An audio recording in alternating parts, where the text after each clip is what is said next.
Hey, this is Brother Teacher again. Still talking about the subject of marriage and divorce. In the traditional sense, when people get a divorce, they typically seek a lawyer. They go to court, and the property of one or both partners is determined by a judge and who gets what.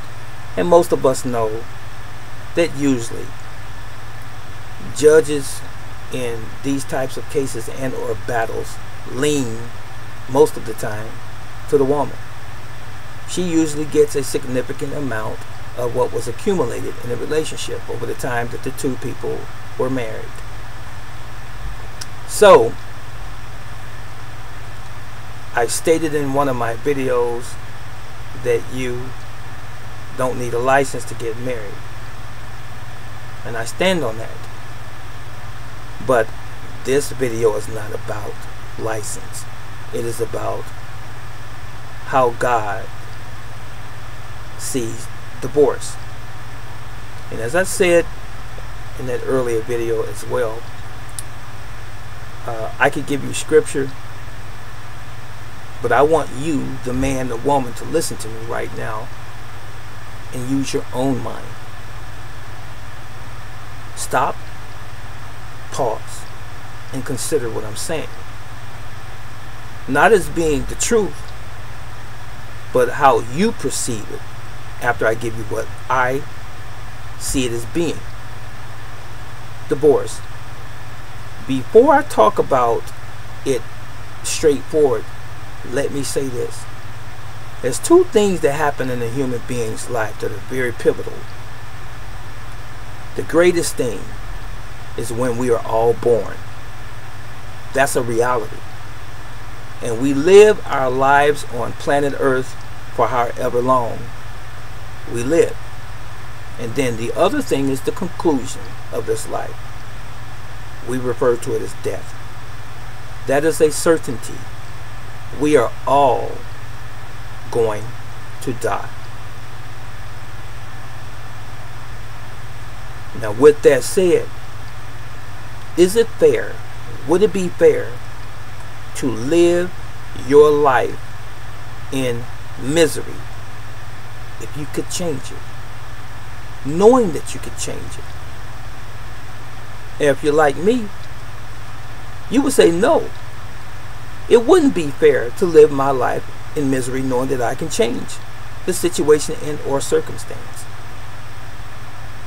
Did you see what I just told you about being born and eventually at some point in your life dying? Shouldn't we be as happy on this planet as possible while we are yet living? I think so. It makes perfectly good sense. Life has a lot of challenges already. And life can be very difficult for many of us already. It comes with many trials and many tribulations. We have ups and we have downs. I don't know of any human being, I don't care where you find yourself in life, what station in life, the dirt poor individual or the wealthiest individual, we all have problems. We all have what I call a term, the issues of life. Health problems. If not your own self, someone close to you. It could be a child, it could be your spouse, it could be your mom or dad. We deal with these things. People passing away close to us. Dealing with anxiety, dealing with frustrations of life, jobless, between jobs, people abusing you within a relationship. It could even be your family. Bullying. It could be a plethora of things, but we deal with these things as human beings all of the time. Now, in saying that, knowing that we deal with all of these other things, why would you want to live in the confinement of a home with an individual that's literally making you sick, that's literally destroying you internally? You shouldn't. Let's face it, ladies and gentlemen, sometimes And more so than not, with many of us, we make the wrong decisions. We're looking for the wrong things in a potential partner. Sometimes we expect our partner to even change, or we want to change that individual into someone that we want them to be, and we hope that they're going to change early on in the relationship, only to find somewhere down the road that they don't change. We see them for what they really are, and they don't measure up to our so-called standards. And this is oftentimes the result of us not spending enough time predating that person and finding out about one another before we decided to make the decision to be a couple, a true couple, a union forever. And then you end up with two bitter individuals, and sometimes one or both hating one another. And God forbid that you have any children in that union. So, is divorce okay? Is what the question is. I remember in the scripture, and I said I wasn't going to really go there, but I'm just touching on this. When the Almighty said that you could put away your wife for the adultery. Same is true for the wife if the husband is committing adultery. That is plausible. That is something that you can do if the other person is cheating on you, if you will. But there's something deeper than that. Note what I not only alluded to, but I told you specifically, if you're not happy in your relationship. And that doesn't mean you nitpicking and trying to find a reason to divorce because you want to go on and sow your seeds somewhere else, men or ladies. It means if you legitimately are distraught, that you've been trying to make it work, and your partner, be it the male or the female, doesn't matter, but your partner is not listening to you, and they continue to make you unhappy. They belittle you, beat you down. It can be emotionally, through verbal language, through their verbiage. It can be physical. It could be them not giving you the things that you need in that union. Denying you sex, for example. Some people don't want to talk about that or touch on it. But that's one thing. That's part of marriage. It could be that you don't get any money to spend on yourself because the other partner, could be the man or the woman, has the majority of the income, and you feel like this should be an amiable situation and we should share, seeing that I'm not working for whatever reason. Not saying that the man shouldn't be working. If the man can't work, let's say he's handicapped, let's say he lost his job and the wife is taking up the slack,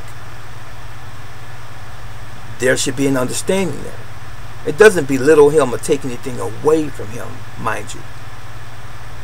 But you should still learn that it's more to love than just simply words. You have to make sacrifices. And in these days and times, people don't seem to understand or overstand what sacrifices are. But you have to. And what you will find down the road is that when you make these sacrifices, it will make you closer. It will make you closer to one another. It's got to be mutual though. It can't be one-sided. It can't be lopsided. If you are sacrificing the one partner, then your partner should be sacrificing as well. You should be understanding to one another. You should have conversations. You should not have attack situations where one partner looks at the other one and you're always talking about their faults, nor the other way around. Learn how to build each other up. As I always say, we only have one life to live, one go at this thing called life. We deserve to be happy. Didn't say you was going to be the richest person on the planet. But fundamentally, you should enjoy the one that you're with. Both partners should enjoy one another the same.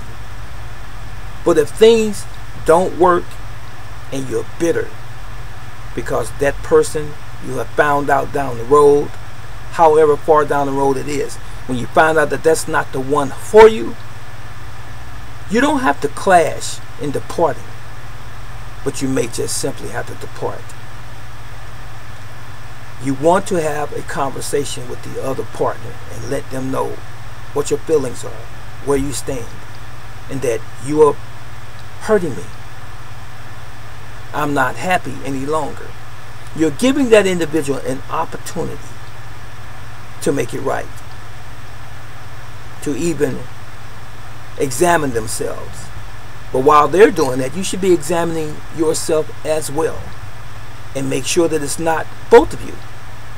But if it's one individual that's making the other one sick and miserable, don't be too brash, don't be too hasty, but think about it for a while and make sure that you give that other person an opportunity to make it right, to correct themselves, if in fact they are the problem. That way, when you eventually leave, you will know inwardly that you've done all that you possibly could, and you've exhausted all of your energy resource in trying to give them an opportunity to come back together with you and make that marriage work. No one ever said, never ever said that it was going to be easy. Life's not easy. What makes you think marriage is going to be easy? And if anyone says that marriage or a relationship is easy all of the time, they're lying. So, to conclude, my feelings, not just simply my feelings, it's just the way I'm expressing it. My viewpoint on divorce, I believe that when you meet someone, first of all, don't be so quick to, number one, jump into bed. Get to know where that person is here first. Get to know if that person is truly interested in you for the right reasons. And it's not for money. It's not only for looks. It's not about what they can do for you. And that's male or female. Now, if you find out that it's not going to work,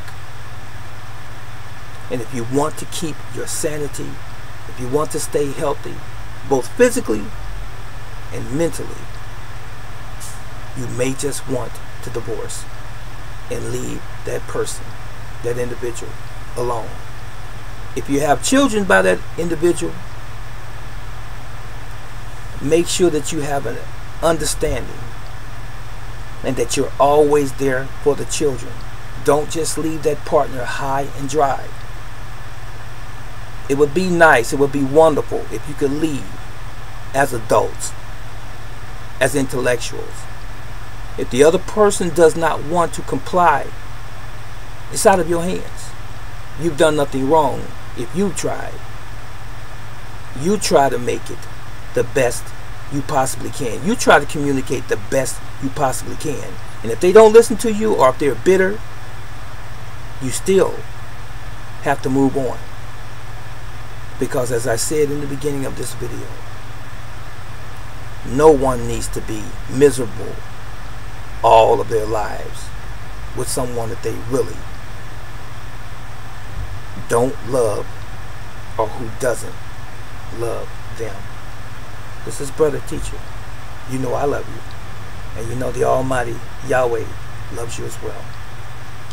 Let me know what your thoughts are about this subject.